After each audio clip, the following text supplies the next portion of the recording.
Welcome back to Overexerted. I'm your host, as always, Benny, and we've got a ton of stuff to talk to you guys about.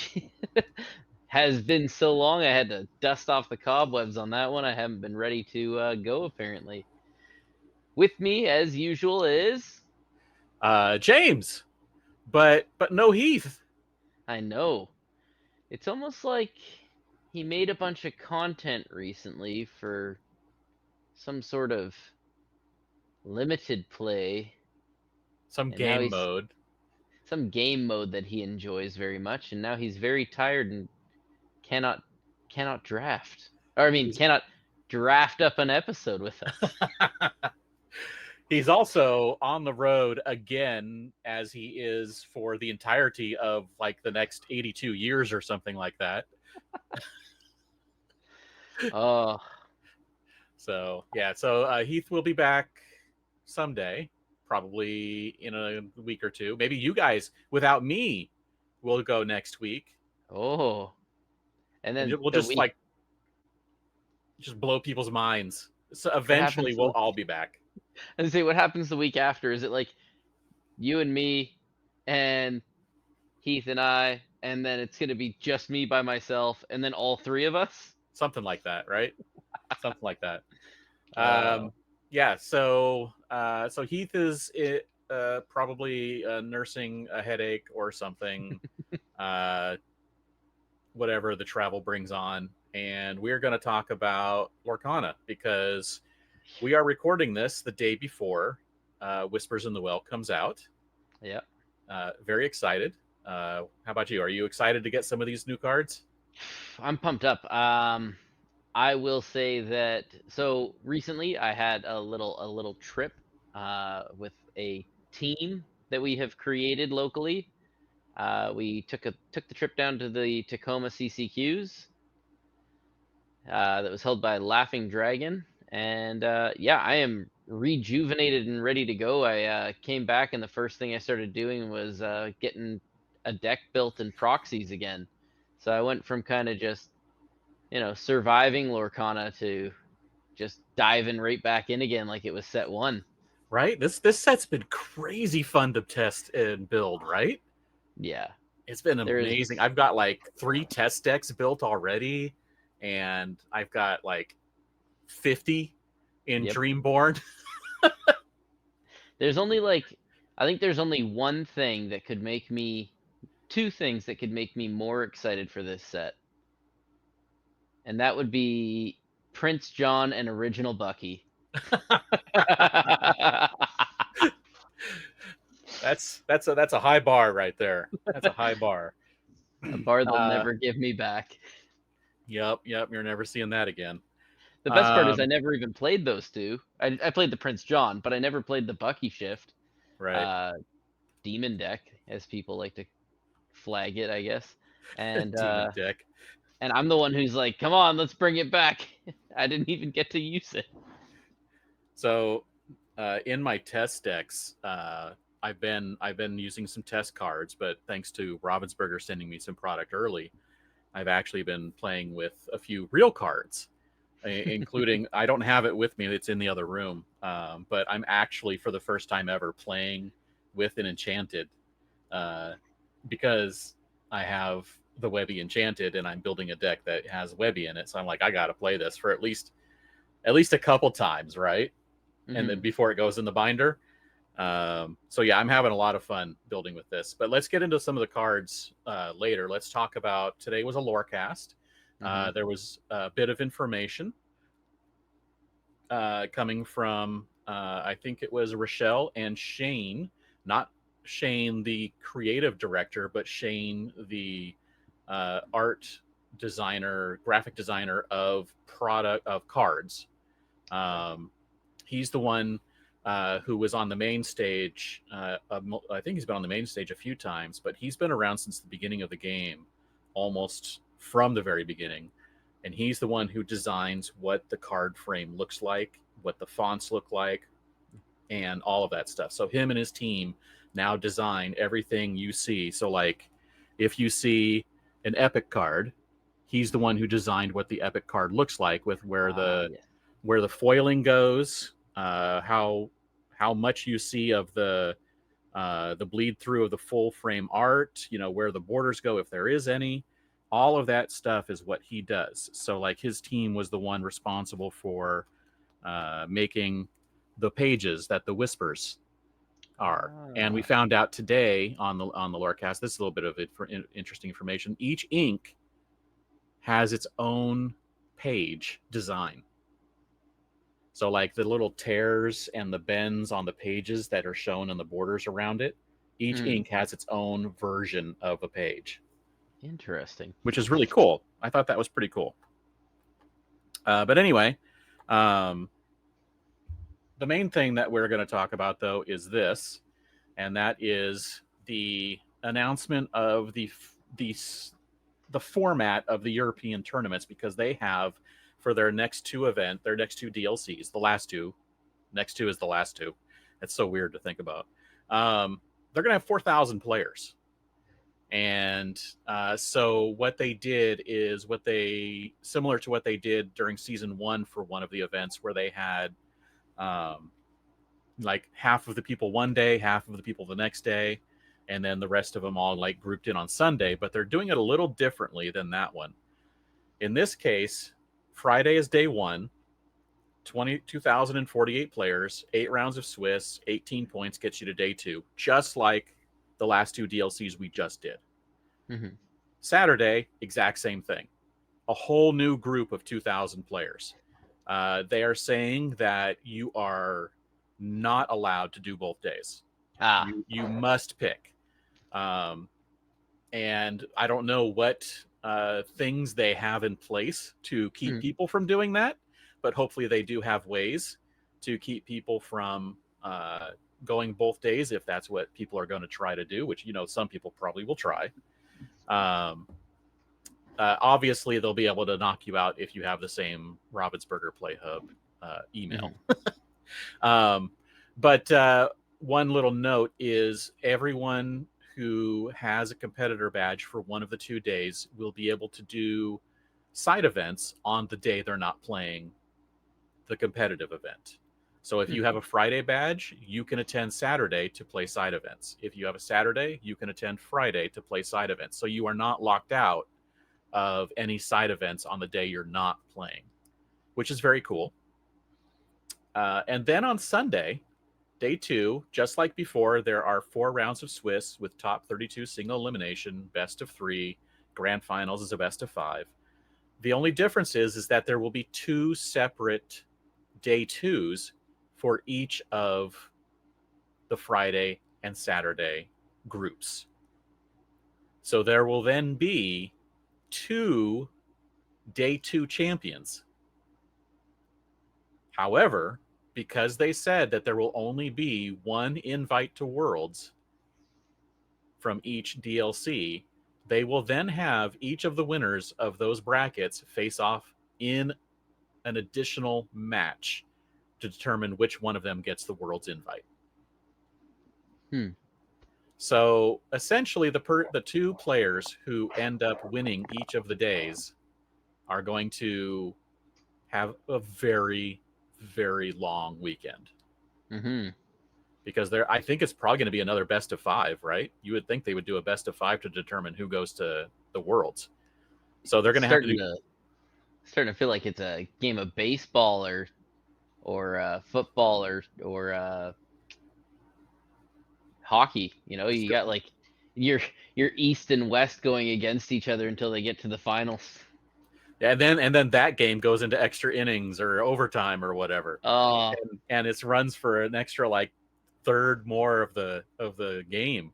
yeah. It's crazy. Now, from what I understand, they will be basically prizing everyone for each day as if it was its own event. So that championship for first place from each bracket, they'll each get all of the prizing for the spot they land in, and then the Mm. final match is just for the World's invite. Now, obviously, the person who doesn't get the World's invite will still be invited to Continentals, because that's what the top 32 get, is an invite to Continentals. Hmm. So a lot of people are really happy with everything except that final championship, because it means people who would normally have finished first Mm-hmm. are now getting locked out of a guaranteed worlds invite. But then you look at it and say, well, you wouldn't have finished first because there would only be still be only one person finishing first.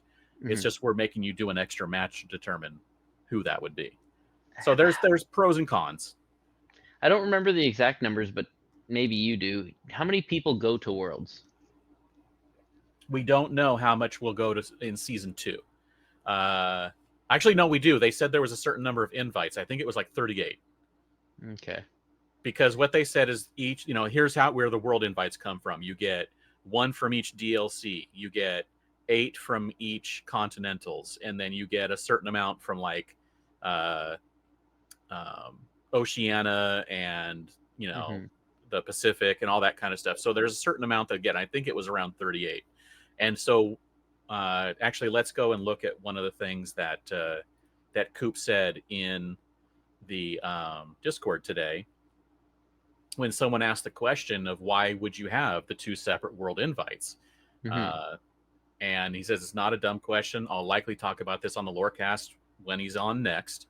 Well, the biggest is not disrupting the season, uh, and he doesn't like having inconsistencies, so he didn't want it to affect Worlds. He said this is how we said this is how many people are going to Worlds, and that's what we're sticking with for this season, and we Mm-hmm. don't want there to be changes, and especially because in other territories they're not getting this opportunity to have these Yeah. 2 complete events merged in one event. Like in North America, we're still only having 2 more 2,000 person events. We're not getting a 4,000 person event. So Yeah. we still would only have the one invite from each DLC. If they allowed them to have 2, then they're lopsiding it and they're doing something that they didn't say at the beginning of the season that they were going to do. Yeah. And we'd hate to see inconsistencies if it's something like this. I mean, if it's PlayHub, that's okay. I couldn't resist. I couldn't resist. Um, Got but to get actually, that dig in every once in a while, right? yeah, touching back on that, the CCQ that we went to in Tacoma, for the most part, no issues with PlayHub. I think the issue was more so that they had events on Friday that you could come pay like I think it was $20, and if you won 3 games, you'd get a buy. And so all the people that competed in that got the buys, including 3 of my friends, shout out Jeremiah, Kaylin, and Danelle. They got their buys, but what happened was when they paired everybody up for their first round, all the people that had buys were like, "Whoa, whoa, whoa! Why do I have a match? Why does it say I have a match?" So then we had to repair, and all those people were so. I don't really think that's a play hub problem. I think that's more a TO tournament organizer Yeah, a problem. setup problem, right? Yeah, Yeah. Yeah, yeah, we'll talk about more about that CCQ in a minute. Let's get yeah. through the Lorecast news real quick. The other thing that they announced today on the Lorecast, and then had a bit of a confusion about it, but then Cooper confirmed it for sure, is they will be retroactively giving the top 64 and top 32 bubbled players their prizes, the promo cards that they would have won if they had been in the top 64, top 32, as long as they had the same record as those players. So the Elsa and the Simba will be going to additional players from both Bologna and Milwaukee. They're going to be, let me see what he said.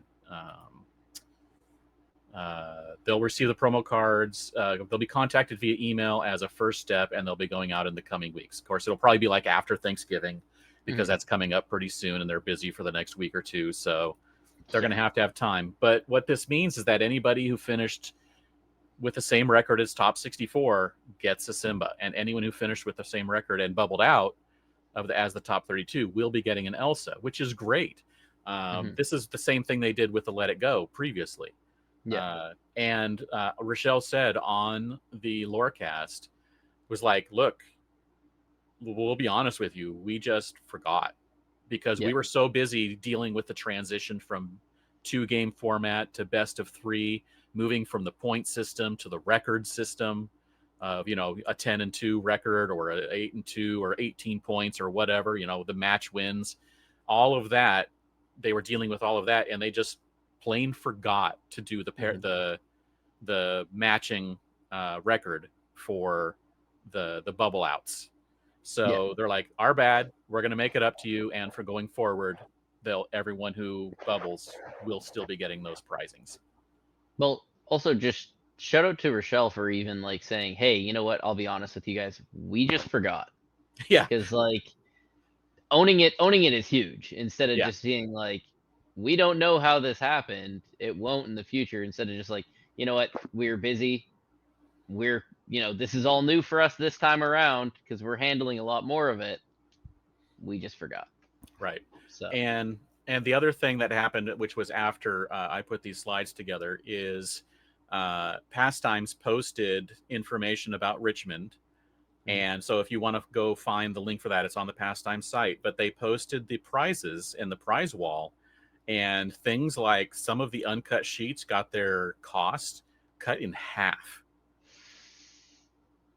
So obviously they you know, they were told by Ravensburg or someone, they heard the community talking about how off the prize wall was in cost, and so a lot of prizings had their things adjusted in cost.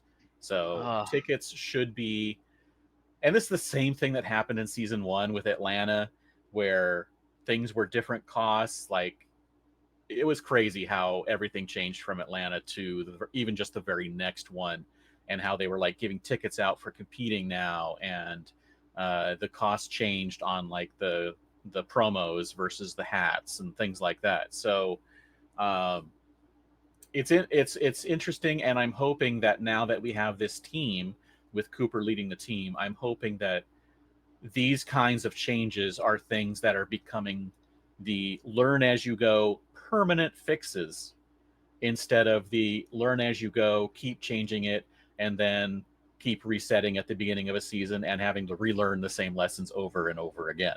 mm-hmm. Let's hope we are done learning these lessons.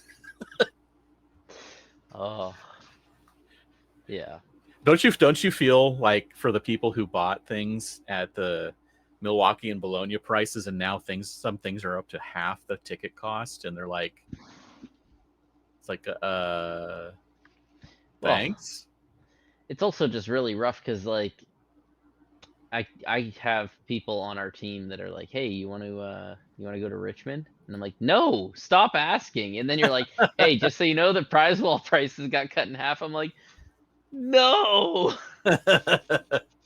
You don't like, look, I'm saying no. You don't need to try and convince me. It's a no. Oh, it's so hard now. The last thing that Cooper answered was, someone said that anyone with the same record as a top 32 should have gotten an invite, even if they couldn't compete in the top 32 cut. And he said that that is not going to happen for season 2, but they have heard the feedback, and they will keep collecting the feedback and listening to players. And that is something that they may adjust in upcoming seasons, which is good. Again, they're listening. That is one thing that we have seen from Ravensburger from the very beginning, is that they are listening. And when they make mistakes, or when they feel like something needs to be adjusted, they will adjust. We see it every few months, as you know, as something happens or whatever, and going forward, they make corrections. So it's really nice to see. Mm-hmm. Yeah, it's it's definitely nice that they're like taking the mistakes that they've made and improving on them instead of just letting them build up and build up and build up. Yeah, and Oh. or just like not even dealing with them, just like saying, you know what, we're not even. We don't care what you're saying. Just Mm-hmm. we're moving on. Like, I would assume some of the other trading card companies do. You know, Yeah. I'm sure that Magic hears quite often to slow down how much they're releasing, and instead they're like, "Oh, we don't have a brake pedal. We only have a gas pedal." Yeah, I mean, I'll admit that the jump from Fabled into Whispers has been like that felt way too short, It was and short. I'm like, so are we doing like 2 months on this one so that we do 4 months on the next, or are we just doing 2, 3, back to 3, and just stick with 3? It was 2 weeks earlier than last year's November set, because I think they wanted to adjust to in front of Thanksgiving instead of at Thanksgiving in North America, because then they have to deal with the whole getting product out during a holiday time, and they didn't want to have to deal with that anymore, which is smart. If they have it Mhm, at the beginning of November from now on, it gets it time to get into stores before all of the Black Friday rush and all that kind of stuff, and not have to deal with that at all. mhm. That's I think fair. that's really the only reason that they changed it, and I think that's the only reason why it's early this time. And going forward, everything's going to be still at that 3 month uh, ratio that they have Yeah, been keeping up for the most part. yeah, because the next set will be what, February again? Yeah, I think so. I think we already know the date. I'd have to go look for it, but yeah, I And think we that, already know Winter Spell is coming yeah, Winter Spell. in. Well, if anybody wants to send me some Winter Spell packs, I know if somebody's birthday's in February. My dad's. My dad's is in Oh, February. They can send them to my dad. perfect. He'll probably open more enchantments than I did with Fabled. All right, so I'm going to ask you some questions about Tacoma All right. CCQ. So, first of all, what deck did you take? Amber Steel. Amber still the just plain hyper aggro. Yeah, it's just pretty much aggro. All right, and how did it go? Well, I didn't compete for any of the buys, so I had to play from the ground up, and I finished in, I think, 50th or 51st or something like that. Basically, right in the middle of the field, right? A little bit above middle of Yeah, the field. yep, the middle of the pack as usual. Better than the bottom of the pack, that's for sure. Yeah, I find that I guess that's what I've kind of found with Lorcana is I'm either in the top 8 or I'm middle of the pack. So I just gotta obviously practice more and keep training and get better and better. And it definitely feels a lot better now knowing like that we have a team and everything like that, and that we want to work on practicing and stuff like that.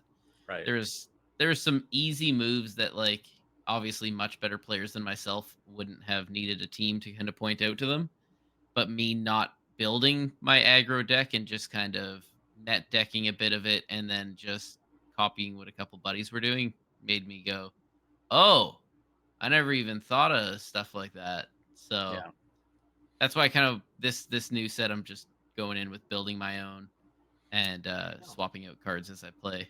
right. Testing, Yep. redoing, testing, redoing, testing, redoing. Yeah. Are you sure you don't want to like keep doing that until Richmond and then try it out at Richmond? Maybe. I mean, I do want to do a quick shout out. Shout out to Kalen, if anyone is watching JDZ's commentary on the event in Yeah, Tacoma.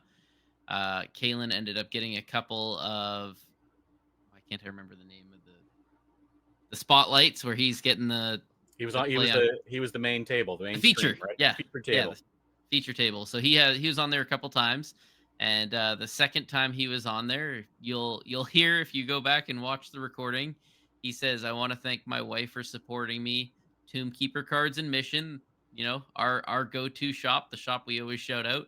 And on the second time around, he said, "And the Overexerted podcast." And you'll Nice. very faintly hear in the background somebody goes, "Woo!" I wonder And who that was. that I don't know who that guy was. So He he that was your was biggest fan. That's he, what it was. he was some Amber Steel player from what I heard. Oh, that's cool. No, I actually did watch some of that stream. I was busy doing chores and things, so I managed to catch it, or I was just listening to it, but not able to watch it too much while I was walking around and stuff. Yeah. But yeah, JDZ puts on a good stream for for just like basically him and his production and what was it, Enchanted Kim and Jed with two Yeah. Ds and Tree, and that was Yeah. about it. And they were doing the Yeah. whole thing themselves. Yeah, it was actually really well done too. And but yeah, I definitely just wanted to shout out Kalen because he has been a blue steel player since he first started. And I remember the day that we were sitting there playing cards, the rest of us who had been there since day one, and he walked in with his wife and they sat down and started playing. And I remember them coming into set championships, and like before the first set champs, they were like, "Oh yeah, I just really want to win one of these Stitch rock stars." And then I just remember like them early days to like what he's done now, where he's one of those guys that every single night that we play, he he plays and plays and plays, and then he's like, that didn't work. Why didn't that work? And then he goes home and disassembles his deck every night and reassembles it, changes cards, swaps them out, finds out what that work like what works for him. And I mean, obviously, you saw with you know him top decking what he needed when he needed it. It obviously works for him, so he knows what he's doing. I mean, he got me on a couple times when we were practicing. He throws down the Kita and exerts the Kita, and sees what the top two cards are, puts one into his inkwell, puts it back on the top of his deck, and I'm like, whatever, go ahead and do that all you want. I don't care. Daisy Quest, and he's like, okay, thanks for the character. I'm like, what the. So it's like me not thinking about, the next step of what this interaction does. And it's perfect when he's got 8 ink on board already, and then he just goes, "Oh, thanks for the Hades." Yeah, I'm yeah, like, "What have yeah, I done?" yeah. But He's probably really looking forward to Whispers. There's some oh, nice cards coming in the Sapphire Steel deck. yeah, we all played last night with a bunch of proxies, and I messaged him like my deck that I've updated. I already swapped out 12 cards since playing last night. And he goes, "Yeah, I already swapped out cards too. I found out that stuff wasn't working for me already." That's like, Yeah, my deck. I'm actually trying for an Emerald Steel deck, believe it or not. yeah. And I really, really wanted to make the Emerald Champion Goofy work, and that card is out of the deck now. Oh yeah. So, yeah, it's Maybe I gone. should take it out too. It's a Yeah. really good card that is just way too slow and taking up an uninkable spot from something that is better. Yeah. So I yeah. I found that I put Bellwether in because I'm interesting. doing Emerald Sapphire with Okay. the fill up that everybody wants. But essentially that Bellwether is a malicious, mean, and scary on a stick. And I'm like, you know what? That's part of the reason why I had Goofy, because I thought if I throw her down because I can't get to a malicious, mean, and scary in time, and I throw the Goofy down and I quest her, they have no choice except to quest, or not quest, but attack her, or just quest themselves. And then I've been trying to think about something to throw in there to force them to attack her by giving them reckless. So That would be the potion item, yes, because that one, anything that's damaged when you banish it, anything damaged becomes reckless. yes, interesting. But it also lets you ping 1 damage in its place a damage marker, not do damage, so it's guaranteed to hit. I love that. I love that so much, and that's what I love about malicious, mean, and scary is that Right? it's just Yeah. place a damage counter. Yeah. I actually got that off last night against somebody. I did the Prince Philip, and then he threw down the spooky, throw it into your inkwell one, and I'm like, Right. come on, But man. now you have this massive inkwell. You're like, thanks, I can play everything now. I had 14 cards in my inkwell, and I was actually playing with the Mufasas, and I throw down a Mufasa, and I go, okay, choose 2 cards at random to go back to my hand, and he hands me 2, and one of them was a Mufasa that he forced me to ink earlier, and I was like, okay. So I like throw down that Mufasa. I go pick 2 more, and he, picks the 2, and then I quest the Mufasa, and then I throw down a malicious, mean, and scary, and then I throw down a Philip, and I'm like, this is great. I love this. Yeah, that malicious, mean, and scary into Philip is going to be quite oppressive. I think this set, and that's why I'm playing the Emerald Steel, because I think that I know that Emerald Sapphire has all of the tools, but I think that Webby helps make up for that, and also allows you to play Steel, which does not feed your opponent's inkwell while getting rid of things. Yeah. So I'm pretty happy with that. I mean, I had multiple cards in my deck that are gone now, like the new Whispers Robin Hood for pinging 2 damage and stuff like that. And everything, it was all very good, but it required too much to set it up. There was too many pieces to the puzzle. You need to be playing cards that do something immediately. And so like everything is like, it's much more streamlined now. So I'm like on version, I mean, I have it named as version 6, but I'm pretty sure it's actually more like version 10 or 12. I called mine sponsor me Taco Bell because it's Oh, Baja Blast. random aside. Did you know that at Taco Bell's, I think it's today, that a Baja Blast pie was delivered to Taco Bell's? It was like a limited edition, like only like 12 pies per location, and a few locals actually went and got them, and they're like, it's actually decent. It's really too sweet, but it's decent. I don't know if it was in Canada, because remember, Canada doesn't get all the cool stuff. That's true. But it might be. Just I think random our aside. Taco Bell's under renovations right now too. Yep, temporarily closed. Yay! Oh man. So actually, speaking of Taco Bell, I'm not trying to shout out a big corporation here, but that is actually the one thing I ate the most on my trip to Tacoma. So I get back and, of course, start building my Baja Blast deck, and the first thing I think of is, hey, Taco Bell. Of course. Well, speaking of, any other asides or anything about the CCQ that was interesting or fun or anything? Or was it just fun actually sitting down and competing again at a big tournament? I think it was just fun to compete in another big tournament. Obviously, Set Champs has been the biggest thing since last year Seattle for me. Yeah. And going back to this, I came back home and my wife's like, "So how was that?" And I was like, "I mean, I didn't do great, but I feel like really good. I feel like I'm in a good mood. I'm energized again." And I was like, "I think that I probably need to have events like that to recharge the old batteries every now and then." I just thought about it, but it's actually just 2 weeks ago was a year since Seattle. That's crazy. Wow, that's I can't believe it's been that long since we've had like major competitive events, official events. Yeah. Crazy. Actually, touching back on Seattle, while we were in Tacoma there, a bunch of people that were from the area, Portland and Seattle and such, I heard so many people, including the judges at the event, say, "Yeah, I just kind of wish that like, yeah, it's okay in Tacoma, but like, I would prefer it if this was in like Vancouver." And I like turned, I'm like, "Ooh, hold on a second." And then somebody's like, "Yeah, I think Canada needs one. We should give it to Vancouver." And I'm like, "Oh, here we go, here we go." And then one guy goes, "I'm from like a town an hour away from Tacoma, and I would rather go to Vancouver in Canada." And I was like, "Ouch." Wow. Okay, sorry. Yeah. But yeah, All right. I would love to see another one if they want to throw up another CCQ, Vancouver. We'll get it going if you guys want it. Let's do it.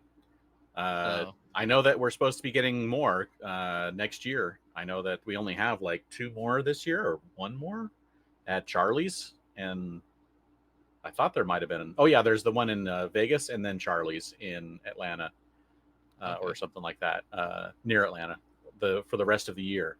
But I know that next year we're supposed to be getting more, so let's hope that some of them are on the West Coast again. Continue. Let's give more to the West Coast. But let's. Are you going to visit Jared and stay in sleep on I his was couch going for to, Vegas? but I actually bought a ticket and I had to get it refunded. I can't make it. Yeah, So fair enough. it's a bummer. It just doesn't work out with because I'm going on vacation next week and all that kind of stuff, and it doesn't work out for timing. Yeah. So, oh well. You know, did we do an episode after the DLC? I can't remember now. It's been too long. Yeah. Oh, I don't my. know. I just wanted to shout out Lorcana Duo, Monica from Lorcana Duo, for finishing 9th in Milwaukee and just having an incredible run. She's someone that I've met her and her husband Patrick. I got to hang out with at the D23 events that we helped out at a couple of times, and just local. They're up in LA, where I'm in Orange County, so they're like an hour away. But they had just like got jackets for their team or jerseys, the Emperor's New Crew, and they were wearing them there. It's very cool looking jerseys. And she named her deck 3-0 and drop because she was she just was taking like Sky's list from Denver, like 100% his list. She was just like, I have no time to practice and I have no time to work on a deck, so I'm just going to take this deck, I'm going to go and I'm going to get my Mulan, and then I'm going to play side events and like edit videos for the content they do. And instead she just kept winning. It was hilarious. That's so awesome. Yeah, and then she got all the way up to 9th place of the event, just barely one win away from the top 8 and getting a golden Mickey. So close. Rough. But no, great run. Congratulations to her. Oh, speaking of which, Aiden, shout out to Aiden. Oh yeah, Aiden, the 10-year-old wonder. Yeah, the young champion banisher.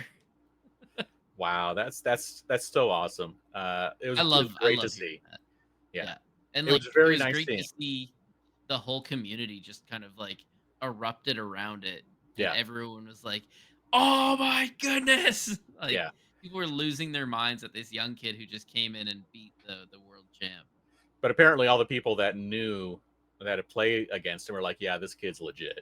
Like, yeah, I think it's the Rules of Villainy. I think he plays at their locals for some of the Rules of Villainy members, and they're like, "Yeah, this kid is crazy good." So, yeah. Young but prodigy. we are going to try and keep this to like under 2 hours, if possible. If possible. Let's talk about some Whispers in the Well. We're just going to do real quick hits. I did some of this on my Twitch stream last week when I opened up some of those Costco things. Shout out to Costco for new promos and some first chapter packs that had nothing. Yeah, I opened 12 first chapter packs and they had like nothing in them. I think like these were my hits out of 6 packs. Oh no. A Dragonfire foil, a Tinkerbell, and 3 legendaries, and Belle was the best of the legendaries. That was it. I actually asked our group if they wanted to each all buy one, and then we would do a 4 or 5 pack draft of the first chapter with the packs that we have in there, and then 1 pack would be put aside as the prize pack. That's cool. I'm like, why not? Cool. Go back and just have a little fun with it. But yeah, some people are like, I'd rather put my money into the new set. But you also get the cool new binder. Right? And that's what I've heard a lot of people say is they're like, I just want the binder. And I'm like, that's fair. It's a good looking binder. Shane said today that he had to bribe the product team to put the Hook on there. What? Because Hook is his favorite character. He's like, you guys have to put Hook on. They're like, no, we were thinking of someone else for Steel. It's probably the conversation that happened. They're like, no, Shane, we're not going to do Captain Hook. You want Captain Hook on everything. And he's like, I'll bribe you. But I don't know. He probably didn't have to bribe him. I'll confess that when I build my deck, I actually went into my bulk just to find that Captain Hook. Yeah. Because that artwork is one of my favorites. I play with one like foil Japanese version, one foil Chinese version, one regular foil version, and then one foil of the new one. Because I have to have one foil. I'm like, I have to have all of them foils, so I have to have one new foil. So yeah, just to have it. No, I agree. The original art is primo. So new cards. Real quick, we're just gonna do best ofs. Obviously, Rapunzel is the better of the two right now of these, but the Black Cauldron is probably going to have something in the future that may make it much more usable. But the art on it is awesome. I tell you what, I wish I had that when I was in Tacoma, because the number of times I wish I could just bring a character back. just filter some characters in there every turn when you have an extra one in your hand. Oh, When you want to get rid of yeah, when you want to get rid of something so you can play Doc, just put it I under the was cauldron. I was close to like starting to get into the top area there, and the person I was against was a friend of the locals, and I thought he was playing Amethyst Steel because he kept talking about Amethyst Steel, and then he throws down a Blurple deck, and Oh, I got to 19 lore, and then he shut me down. And that cauldron would have been so helpful at that point because I went, all right, I draw for turn. Oh, strength. Okay, no characters on board. Pass. I draw for turn. Oh, another strength. jeez. Pass. I draw for turn. A third strength. Fantastic. Wow. That's horrible. Yeah. There's nothing you can do about that No, at unless you that point, I have was the just like, Black Cauldron. exactly. I could have been like, I ink a strength. Pull this back. Pull this back. Yeah. But the Rapunzel, I think, is definitely something that people are going to try and build around for a support deck because that is a really cool ability, being able to take no damage when they're chosen for support. And you can, because in Lorcana, your phase is all the things you want to do at once in any order you want, you can always have the Alice that gives everybody support. And so you can quest with one character, give the chosen character support, run them into something to banish something without taking damage, and then quest with another character and give it support again and let it sit for when it's their turn and it won't take any damage from the first time they're being dealt damage. So there's a lot of ways you can make use of this ability to really just put your stuff in hyperdrive because taking no damage is incredibly powerful. Yeah. Princess deck. Princess deck. Uh, in let me go over and do this on the right. In both of these are good, right? Yeah. I think It's both of these are pretty good. The Demona, I think, it's going to be interesting because I think it's very situationally good. I don't think it's like just straight up all powerful. Because you have to have, if you're exerting everything, you have to have a reason to do that. Now, drawing 3 cards obviously is great, unless you're giving your opponent 3 cards, which isn't always great. And so I think it's going to be really, really powerful, but it's not going to be like Tamatoa or Dumbo kind of powerful, where it's like it makes the deck. Hades, on the other hand, is, I don't know, if it seems like it's going to be really good in testing and having the option. That's like, I really don't want to give my opponent 2 cards, but I don't want to lose a card either. So obviously you're going to pick the thing that's best for you, which is usually not losing a card, but you're giving your opponent 2 cards. And that may help them get all the answers they need to then, take out whatever you were going to keep in play anyway. Who knows? What do you think of these two? Do you like them? Are you planning on building anything with them, or? Yeah, I like the Hades more so than the Demona. I know with a lot of these Blurple players, they're like, I'll let you play as many cards as you want, and they don't really want you to have cards. They want to have like 30 cards in their hand. Ugh. Right. Yeah. Exactly. So, Yeah. but No. I could see play for both of them. Like I definitely see the opportunity to play Demona in certain decks, and I'm just kind of excited to see what people do. Right. I was interesting. I was looking on Dreamborn at some of the popular decks, and I saw Thiago had built a purple steel with the Demona in it, and I was looking at it, and he had either 3 or 4 Demonas in the deck, And then I went and looked a couple days later, just like 2 days later, and he was down to 1. So that tells me that it's maybe, again, probably not as powerful as we think it may be. It's still going to be very powerful because you put it in the right deck, and that thing's going to take over once it hits. In Emerald, I love both of these, honestly. I think they're both awesome. Mhm. What do you think? The Shere Khan is one that I kind of had hoped would be a little a little more geared to what I was aiming for. Obviously, I'm hoping for discard more than anything, Right. and it's more just ping and damage. Pingin, it's banishing. Sorry. I was looking at the damage counter thing after, so I'm like, yeah, Yeah, you yeah. get to banish a damaged one and then put another And then damage set one up the after. next one to be banished also. Yeah. So Um I think it's really good. yeah. It's evasive too. It And is. you're getting that banish on quest, which means you're getting closer to your lore total every time you banish something. So you're progressing your win condition while you're keeping your opponent down.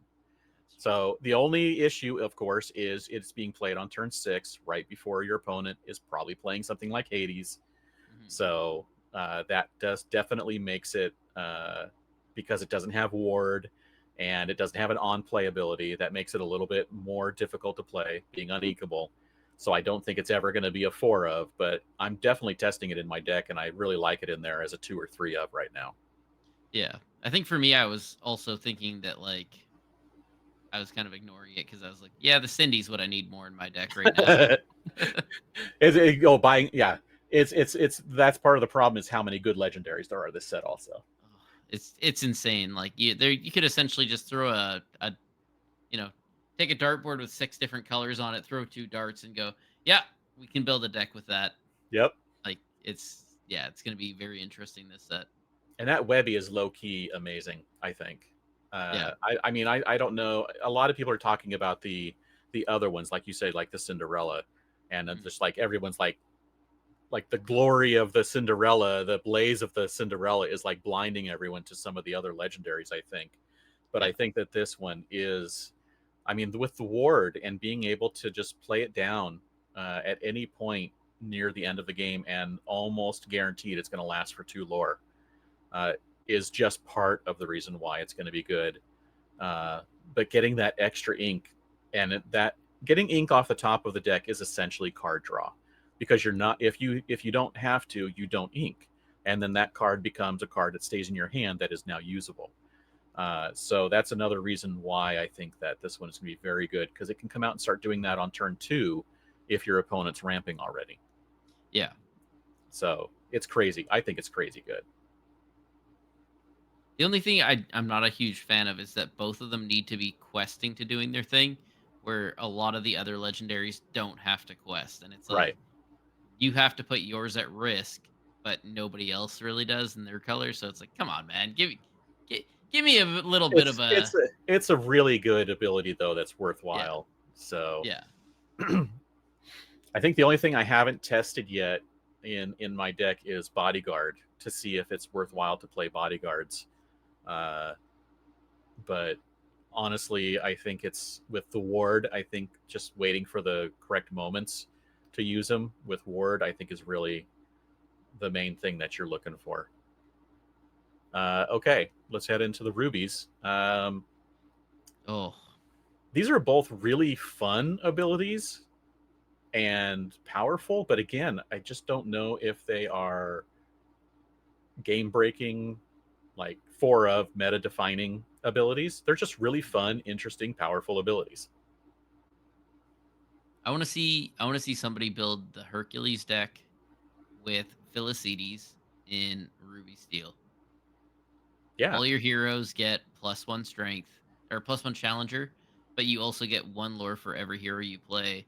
And then if this guy's exerted, like what are you gonna do? They can't be dealt damage.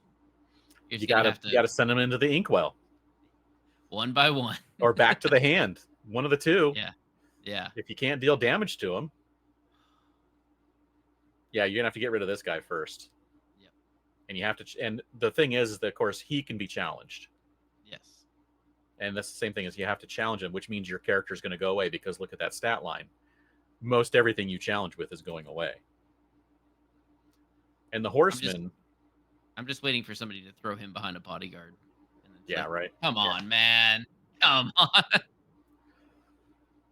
And the horseman, when you play this character, banish with 2 strength or less. So it's brawl on a body. And then whenever you do banish a character, which hopefully you do it when you play, now all of your characters have +1 strength. And that's whenever on your turn a character is banished. So if you're continually banishing, every time you do that, the remaining characters you have get another +1 strength. Mm-hmm. So you can layer your challenges to where like your first one is with your highest strength, and then eventually your 1 drop 1 strength is hitting for 3 or 4 instead and banishing something else. So obviously this thing is going to be, someone's going to be able to figure out how to make a deck work. It's just, that's the thing, is it's not just completely obvious that this is a overpowered card. Yeah. So I guess that wouldn't work. And the art with that tank that gives you the bonus for having a 5 strength, when you're playing him, it's banishing a character. Then he becomes a 5 strength, but I'm guessing it's because you've already played him that you wouldn't get the lore then. Yeah, I think that would go into the bag, and then he's already played. Yeah. Quite possibly. I'm not entirely sure. Because like Lawrence, he gets the 4th strength immediately. Mm-hmm. Because you're playing him and he has no damage when he's being played. So he's immediately 4 strength.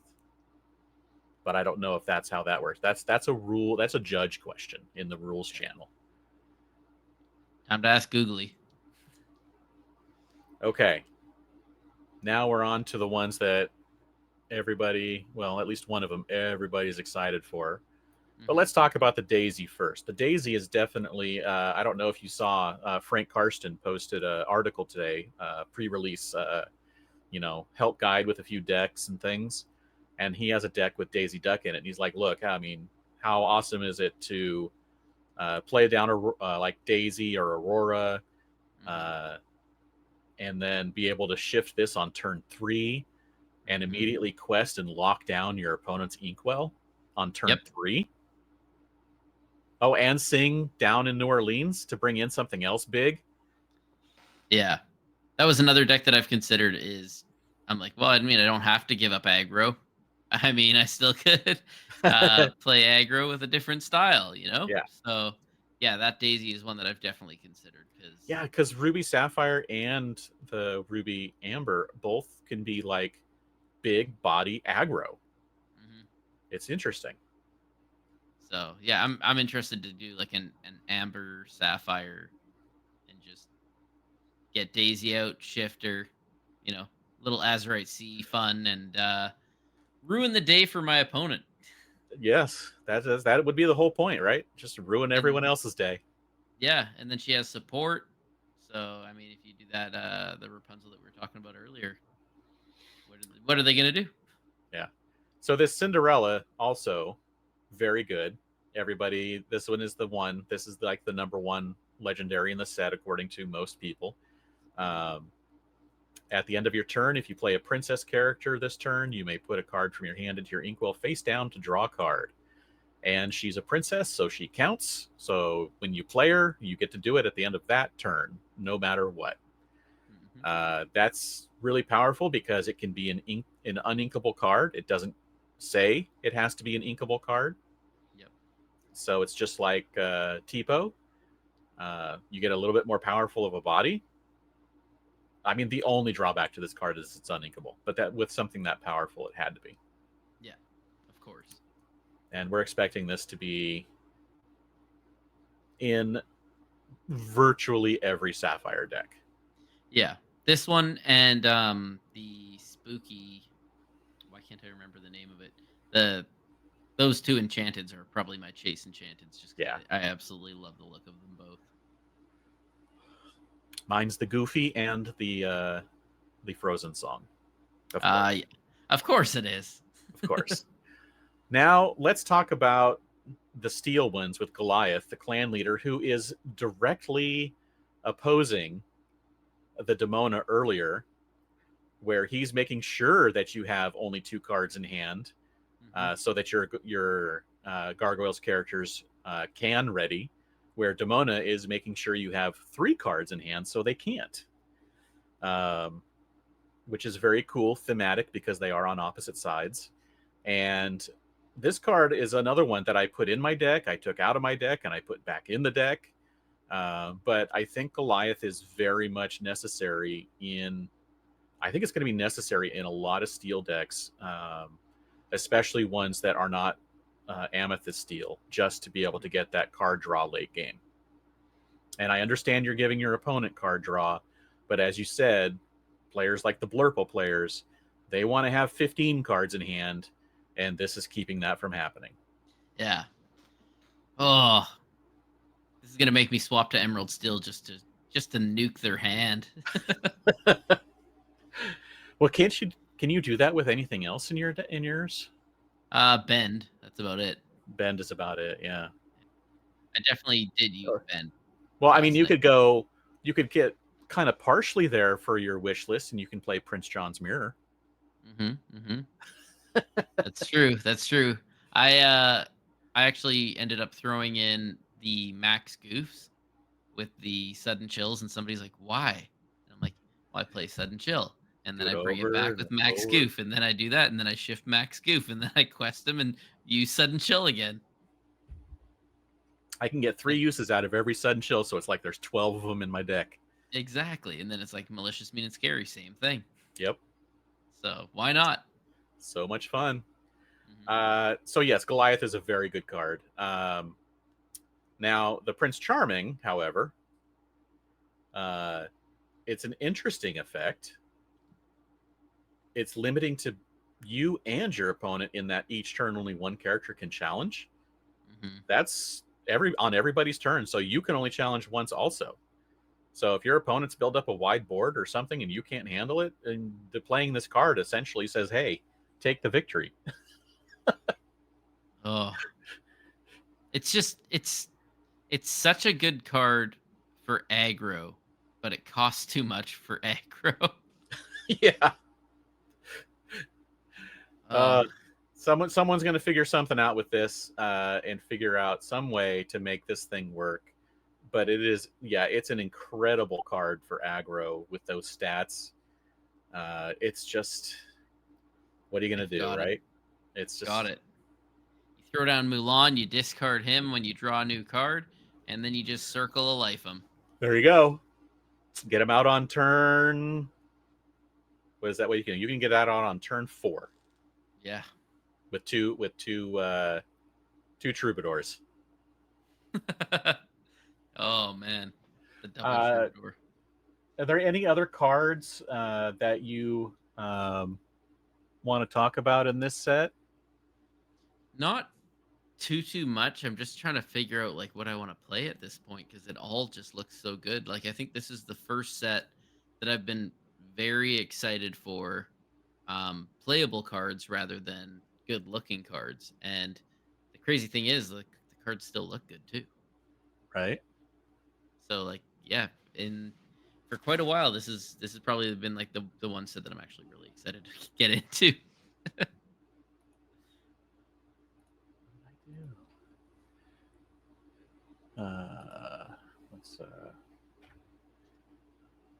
This thing is not cooperating. Doesn't want to work for you today. Doesn't want to work for me today. Let me close all these things. Let me move this. There we go. Let's real quick. We're just going to do this real quick. Either of these, you're top enchanted. Top 3. Top 3? Yeah. I'm going to go with what do we got? Or just name what, if it's yes or no, is this in your top 3 when either of these two? The Goofy isn't, but it's one of my favorite, actually, for just how it looks. Yeah, it's definitely it's up there for me. I really want it because I love Goofy, Mhm. but I don't know if artistically it is in my top 3. So it's kind of like a war of like I want it really bad, but we'll see. Okay, so then we have the Simba and the Black Cauldron. Nope. No, Black Cauldron looks amazing though. Hmm. Horned King and Demona. Nope.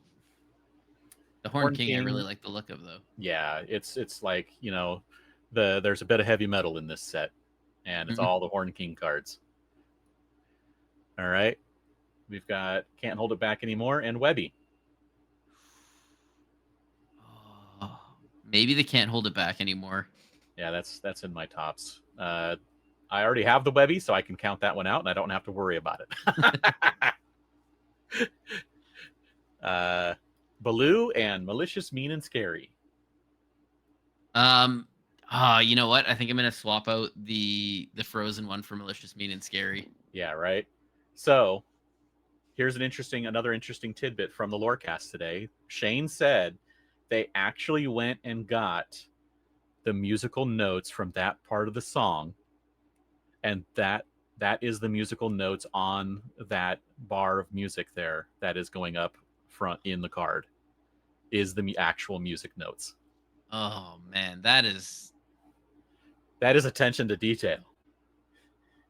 that is like, and I don't know. I also just love it because it's finally like a song from a movie that I like, and it's one of my favorite songs in the movie, and it's actually playable. Yeah, The number of very. times where I've been like, I want to play this card, I can't. It's not playable.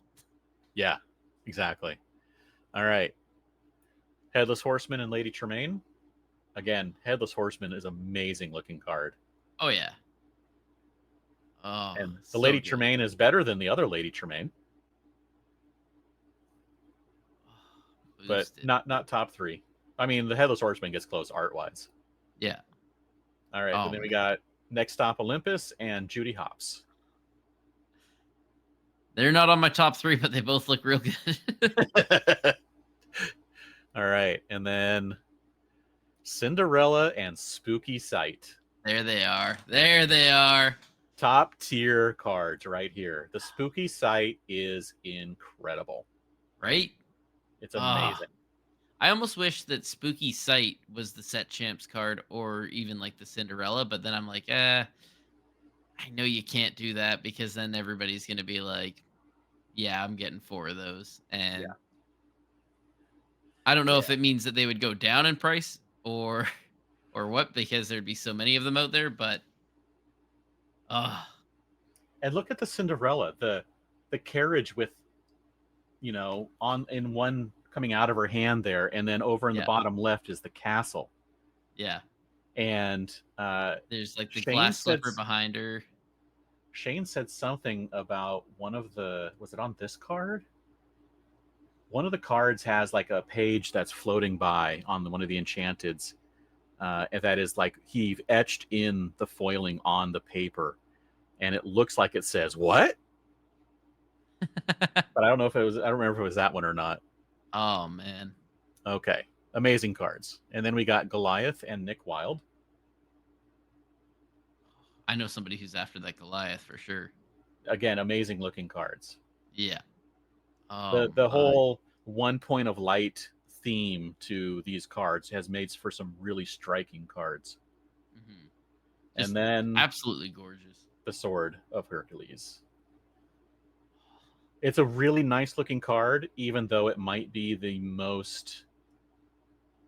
least exciting card in the set, and it's still a good looking card. Mm-hmm.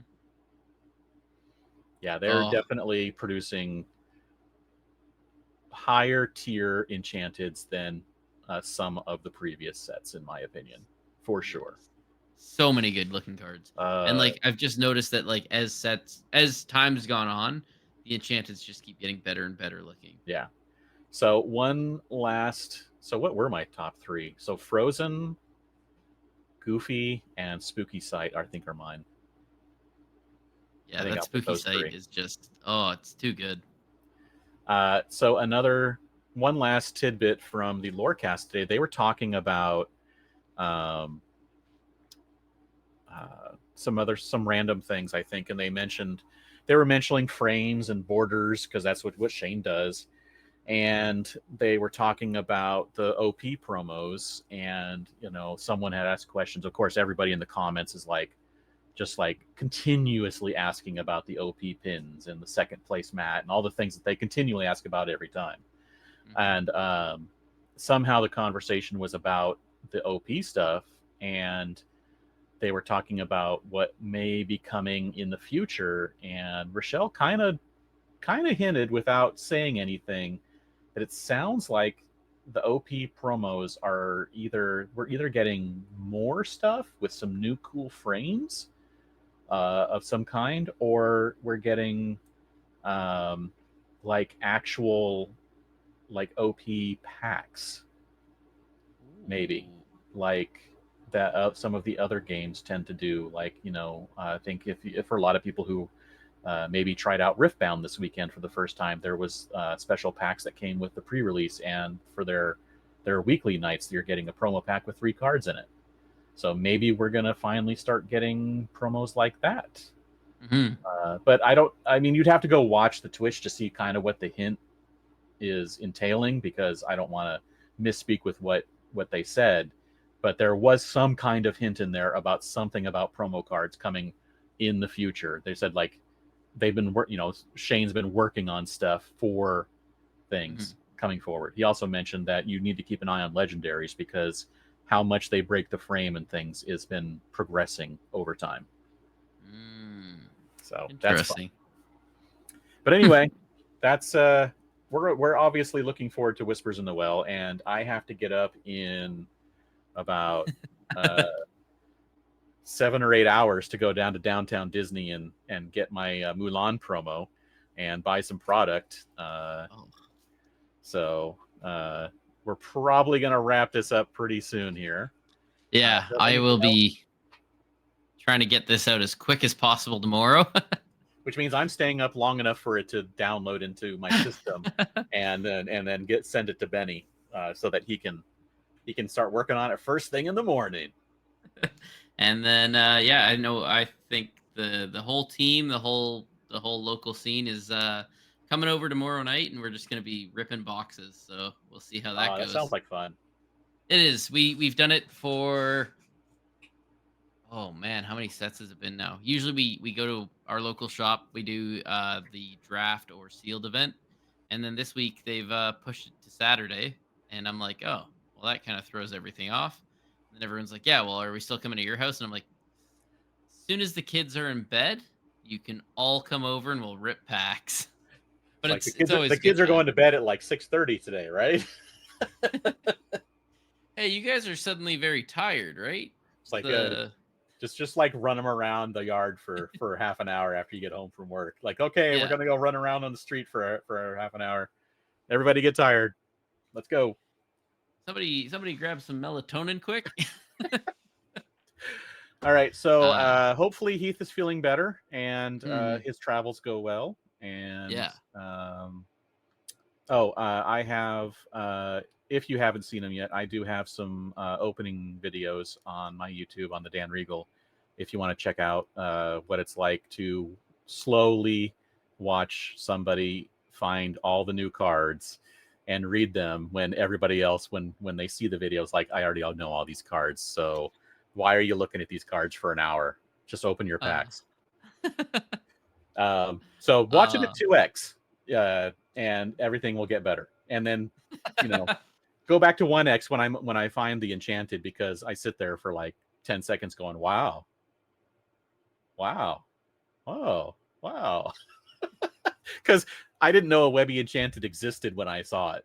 So so it's definitely an experience. Anyway, that's all I got.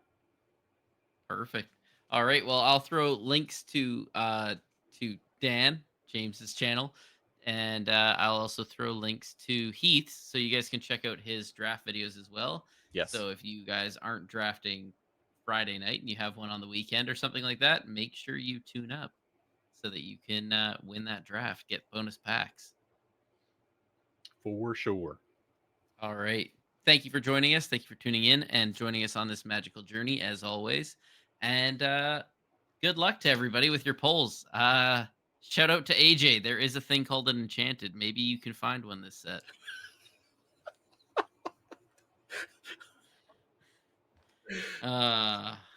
Poor AJ.